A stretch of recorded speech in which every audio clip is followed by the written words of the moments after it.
Bienvenidos una vez más a Doramitas en Español.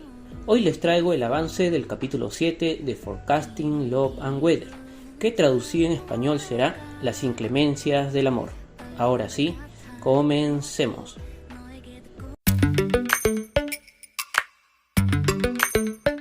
Este avance empieza en la oficina. Al parecer, nuevamente hay problemas en el clima. Lo que entiendo es que Jin Ha-kyung ordena que estén atentos a los nuevos cambios generados por la capa de ozono. Luego vemos a Kim Soo-jin atendiendo llamadas y al parecer un ciudadano le está gritando porque él ve el clima de lo más normal y dan a entender que ella corta la llamada y eso hace que generen más reclamos. Por otra parte, vemos a Han Ki-hoon entrando a la oficina, molesto, preguntando quién está atendiendo las llamadas de queja. Y sí, al parecer es por lo que hizo Kim Soo-jin. Y claro, si estás llamando a reclamar algo y te cortan la llamada, es lógico que vuelvas a llamar a reclamar con más molestia. Esto genera que Kim Soo-jin le reclame a Jin Ha-kyung y le diga que no ha estudiado tanto para terminar contestando llamadas de queja. Y lo que sorprende es que esta vez Jin Ha-kyung le responde calmadamente que están allí para hacer ese tipo de trabajo. Al parecer, el carácter y el trato que está teniendo ella con su equipo de trabajo está mejorando. En otra escena, vemos a la hija de Dong-han diciéndole a su mamá que si ella quiere se puede divorciar de su papá.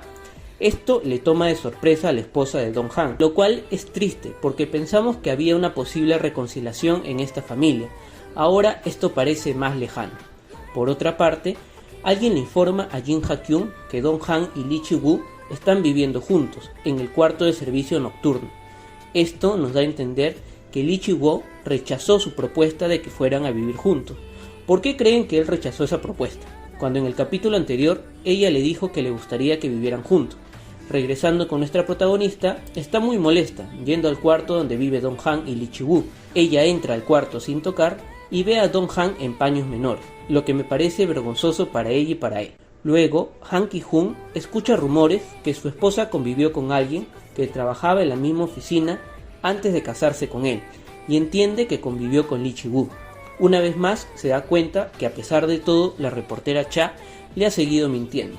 Yo creo que ese matrimonio cada vez va de mal en peor. En otra escena vemos a la reportera Cha y Lee Chi-woo llegar juntos a la sala de conferencia y tanto Han Ki-hoon y Jin Ha-kyung los ven con ojos de desconfianza. Y para finalizar vemos a Lee Chi-woo que le está diciendo a la reportera Cha: creo que tu esposo ya se enteró que tú y yo vivíamos juntos. ¿Qué creen que pasará en el capítulo 7? Sinceramente, ¿creen que ese matrimonio dure más? Con estas dudas me despido y los espero en el siguiente capítulo. Queda agradecerles a todos por su apoyo y no se olviden de compartir el video y regalarme un hermoso like. Ahora sí, nos vemos y hasta la próxima.